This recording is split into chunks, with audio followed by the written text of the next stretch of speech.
we're going to be making a lovely pomegranate spritzer. To start with, I'm going to add a shot of pomegranate juice. I will top it up with some soda. I'll squeeze a little bit of lemon juice into that to give it that nice tangy taste to it.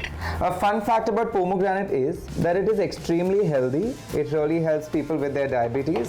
It helps you with your heart health, etc. And it's super easy to sort of work with. I'm gonna add a little pinch of pink salt. Then I'm gonna add like a few cubes of ice. I'm gonna take a few seeds of pomegranate and I'm gonna top it up. It is optional for you to add maybe half a teaspoon of stevia into it. However, I like it either ways. So you can serve it to all your guests who come home for Diwali, people living with health conditions like diabetes or not. Have a great Diwali.